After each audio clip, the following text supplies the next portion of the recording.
Hello అండి. Welcome to Nityavedam talks. ఇవాల్టి రెసిపీలో నేను హెల్తీ అండ్ టేస్టీ రెసిపీ చూపించబోతున్నానండి. స్వీట్ రెసిపీ, సింపుల్ రెసిపీ, ఇంట్లో ఉన్న ఇంగ్రీడియంట్సే అండి. ఎక్కువ ఇంగ్రీడియంట్స్ అవసరం లేదు. ఎక్కువగా ఖర్చు కూడా ఉండదండి. తక్కువలో అయిపోతుంది. ఈ సంక్రాంతి పండగకి ట్రై చేసి చూడండి. కప్పు సూజీ రవ్వ, ఒక కప్పు కొబ్బరి ముక్కలు ఉంటే చాలండి. దీనికోసం బాండ్లీ వేడి చేసుకొని 2 కప్పుల వాటర్ పోసుకోవాలి. వాటర్ వేడవుతుండగా ఒక 2 చిటికల సాల్ట్ వేసుకొని, ఒక టీ స్పూన్ ఆయిల్ వేసుకొని వాటర్ని మరగనివ్వాలండి. 2 కప్పుల వాటర్కు 1 కప్పు రవ్వ అండి. సూజీ రవ్వ, ఉప్మా రవ్వ అంటాం కదా, ఆ రవ్వ వేసుకోవాలి. వాటర్ మరుగుతుండగా రవ్వ వేసుకుంటూ ఉండలు లేకుండా కలుపుకుంటూ ఉండాలండి. చూడండి, ఇలా కలుపుతూ ఉండాలి. ఫ్లేమ్ మీడియంలోకి మార్చుకొని రవ్వ అంతా వేసుకున్న తర్వాత కంటిన్యూగా కలుపుతూ ఉండాలండి. ఉండలు కట్టకుండా, ఎక్కడ అడగంటకుండా చూసుకోవాలి. నేను తీసుకున్న ఈ 2 కప్పుల వాటర్లో ఇది మొత్తం ఉడికి పిండి ముద్దలాగా అవుతుందండి. చెమ్మంతా పోయి వాటర్ అంతా అబ్జర్వ్ చేసుకొని ఇది రవ్వ మొత్తం మెత్తగా ఉడికిన తర్వాత స్టవ్ ఆఫ్ చేసుకోవాలండి. చెమ్మంతా పోయిన తర్వాత స్టవ్ ఆఫ్ చేసుకొని దీన్ని పూర్తిగా చల్లారనివ్వాలండి పక్కన పెట్టుకొని. చూడండి, ఈలోపు మిక్సీ జార్ తీసుకొని నేను ఒక కొబ్బరికాయ మొత్తం తీసుకున్నానండి. ఇలా చిన్న ముక్కలుగా చేసుకొని పచ్చి కొబ్బరి మిక్సీ జార్లోకి వేసుకొని ఒక 3-4 యాలకులు వేసుకొని మెత్తగా గ్రైండ్ చేసుకోవాలి. ఇలా గ్రైండ్ చేసి పెట్టుకున్న తర్వాత స్టవ్ ఆన్ చేసుకొని బాండ్లీ వేడి చేసుకోవాలండి. ఒక 1/2 కప్పు వరకు నువ్వులు వేసుకొని నువ్వులు చిటపటలాడేంత వరకు వేయించుకోవాలి. నువ్వులు వేగుతుండగా ఇప్పుడు మనం గ్రైండ్ చేసుకున్న కొబ్బరి పేస్ట్ ఉంది కదా, దీన్ని కూడా వేసుకొని ఇది పచ్చివాసన పోయేంత వరకు వేయించుకుంటూ ఉండాలి. 1 కప్పు కొబ్బరి పేస్ట్, 1/2 కప్పు నువ్వులైనాయండి. ఈ రెండింటికి కానీ 3/4 కప్పు బెల్లం అండి. ఇలా తురుముకొని వేసుకుంటున్నాను. పాకం పట్టాల్సిన అవసరం లేదు. ఇలాగే బెల్లం ముక్కలు ఇందులో వేసుకొని ఈ వేడిలో కలుపుతూ ఉంటే కరిగిపోతుందండి.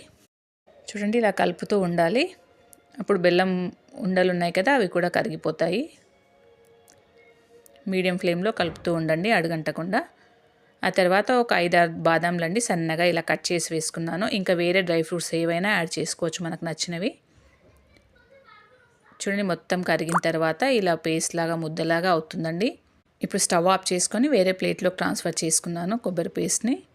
అలాగే మనం పూర్తిగా చల్లారైన రవ్వ మిశ్రమం ఉంది కదా, అందులో కొద్దిగా ఆయిల్ వేసుకొని, 1 టీ స్పూన్ ఆయిల్ వేసుకొని చేతులకు ఆయిల్ అద్దుకొని ఇలా బాగా కలుపుకోవాలండి. బాగా అంటే బాగా మెత్తగా పిండి ముద్దలాగా కావాలండి. రవ్వ అంతా జిగి రావాలి.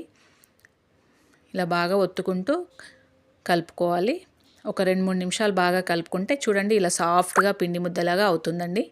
అప్పుడు రవ్వలో ఎక్కడ పగులు రాకుండా మంచిగా చక్కగా వస్తాయి. ఇప్పుడు చేతులకు ఆయిల్ అంటించుకొని చిన్న చిన్న నిమ్మకాయ సైజ్ అంత బాల్ తీసుకుందాం. చిన్న బాల్ చేసుకొని చూడండి, వీడియోలో చూపిస్తున్నట్టుగా ఇలా చిన్న చిన్న బాల్స్ చేసుకోవాలి. చపాతీ కర్ర అవసరం లేకుండా చేత్తోనే ఇలా ఒత్తుకోవాలి. చూడండి, ఇలా ప్రెస్ చేసుకుంటూ ఒత్తుకుంటే ఇదిగో ఇలా చేసుకొని కావాల్సిన సైజులో చేసుకొని చిన్న కొబ్బరి ముద్ద ఉంది కదా, తీసుకోవాలి. చిన్న చిన్న ముద్ద తీసుకొని ఇదిగో ఇలా మధ్యలో ఒక సైడ్కి పెట్టుకొని ఇలా ప్రెస్ చేయడం అండి. పగుళ్ళు రాకుండా చూసుకోవాలి. ఇదిగో ఇలా అంతా ఒత్తుకుంటే చూడండి సింపుల్గా అయిపోతుంది. అంతే అండి, ఎక్కడ క్రాక్స్ లేకుండా చూసారా చిన్న కజ్జికాయం లాగా వచ్చింది కదా. ఈ సైడ్స్కి డిజైన్ చేయాలనుకుంటే ఇలా ఫోర్క్ తీసుకొని చూడండి ఇలా నొక్కామంటే డిజైన్ వస్తుందండి. అంతే అండి, చూసారా చిన్న కజ్జికాయలాగా వచ్చినాయి కదా. సింపుల్ రెసిపీ అండి, చాలా టేస్టీగా ఉంటుంది. ట్రై చేసి చూడండి. అన్నిటినీ ఇలాగే చేసి పెట్టుకోవాలండి. ఏం లేదండి, రవ్వను ఉడికిన తర్వాత బాగా చేతులతో ప్రెస్ చేస్తూ కలుపుకోవాలండి. అప్పుడు పిండి ముద్దలాగా రెడీ అవుతుంది. క్రాక్స్ రాకుండా చక్కగా వస్తాయి. అన్నిటినీ ఇలాగే చేసి పెట్టుకోవాలండి. ఇదిగో ఎడ్జెస్ కూడా ఎక్కడ ఓపెన్ కాకుండా గట్టిగా ప్రెస్ చేసుకోవాలి. ఇదిగో ఇలా అన్నిటినీ ఇలా ప్రెస్ చేసుకొని మొత్తం అన్నీ రెడీ చేసుకొని డీప్ ఫ్రైకి ఆయిల్ వేడి చేసుకోవాలండి. చూడండి, ఇలా ఒత్తుకోవాలి. మొత్తం అన్నిటినీ ఇలా ఒత్తుకొని ఇప్పుడు డీప్ ఫ్రైకి సరిపడా ఆయిల్ వేడి పెట్టుకోవాలి. ఇంతే అండి, అన్నీ రెడీ అయిపోయినాయి. నేను తీసుకున్న క్వాంటిటీకి 23 అయినాయండి. చూడండి, ఈలోపు ఆయిల్ బాగా హీట్ అయిన తర్వాత చిన్న రవ్వ ముద్ద వేసి చూసాను, వేడైంది. ఆ తర్వాత 2 వేసి కదపకుండా అలాగే వదిలేయాలండి. అలాగే ఫ్లేమ్ మీడియంలో పెట్టుకొని డీప్ ఫ్రై చేసుకోవాలి వీటిని.